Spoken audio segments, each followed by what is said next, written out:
Welcome back, folks. It is 5:07 on this fantastic Friday evening. I'm Josephine Sage, filling in for Chief Meteorologist Russ Pappas while he's gone. Let's jump straight into the forecast. We are gaining just about 2 minutes of daylight every single day, so our sunset is just a little bit later than it was yesterday, and our sunrise is a little bit earlier as we get into tomorrow, just around 7:10, 7:11 a.m. But we've got these beautiful blue skies sticking around with us as we get into the weekend, and they're even going to stick around with us into the late weekend, where we've got a chance for a slight bit of some storms to roll on in, but I'll get into that later. We've got light cloud coverage as well as weekend temperatures above our seasonal average by at least 5 to 7 degrees.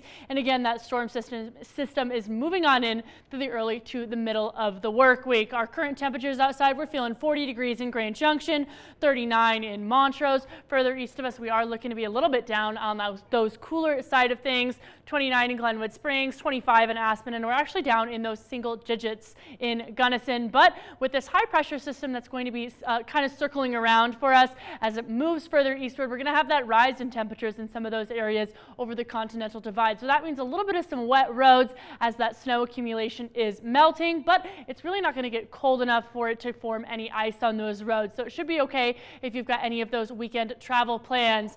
And our current temperatures getting down tonight are going to get a little bit on the cooler side of things, but just around our seasonal average. We're feeling 21 degrees in Grand Junction, 17 in Montrose, 16 in Delta, and even up in 20 in Paonia. Gunnison is feeling -6, but that's soon to change, and we're hopefully going to get up into those single-digit lows as we get into the weekend with this closed high-pressure system sticking around. Glenwood Springs and Aspen, we're also feeling in those teens. Our almanac is going to show us that for tomorrow, we're going to have that high of 46 instead of our typical 45 on the low end. We are looking at 19 instead of our typical 23. So we're just right around those averages like I've been chatting about. We're quickly going to take a turn for some cooler temperatures in just about 72 hours. Now, our dog walking forecast is going to show us at 9 a.m. we are feeling 28 degrees, noon 37, and 3 p.m. we are feeling 42.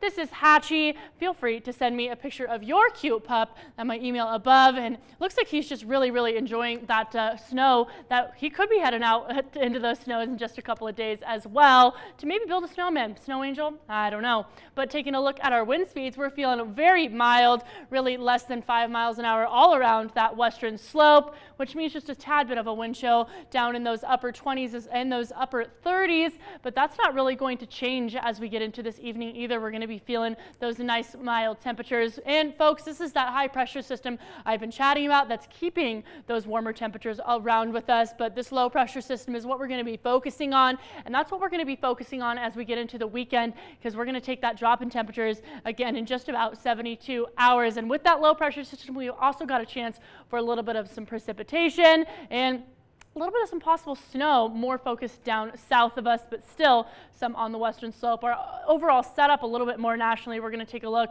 This flow ahead of the system is aiding in showers along that west coast. The afternoon hours is where we're going to have those continued chances for showers as it moves on shore. The evening is where it's going to give a little bit of a chance for some snow along that border of Nevada and Utah. Looking into Saturday, tomorrow morning, we're going to have this upper level low continuing in high elevation snow chances along that border. This low pressure system is going to bring it on down, getting it closer and closer to kind of heading on over Arizona. This upper level low is aiding in a lot of offshore chances. Sunday, folks, this is the storm we are focusing on.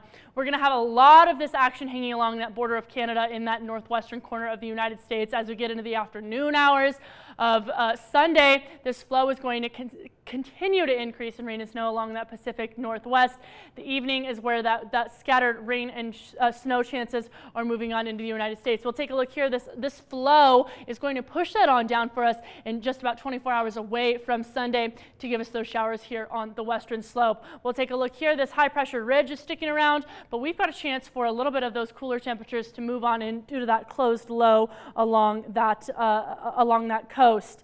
And for the rest of the work week, we'll take a look here. 46 on, into the weekend, 46 on Saturday, 50 on Sunday. That drop is coming in the early work week down to 49, 45, and even 33. And Thursday, folks, we're going to drop in those sub-freezing temperatures during the daytime, and those lows are going to be down in those teens and close to those single digits for both Grand Junction and Montrose. We're going to dip down into 9 on Thursday. So if you have plans to get outside tomorrow, or if you don't have plans, plans. Try and make some to get outside, because I know Sunday you're going to be inside with your family, your friends, watching the big game, but make some to get outside tomorrow before you've got to stay inside, folks.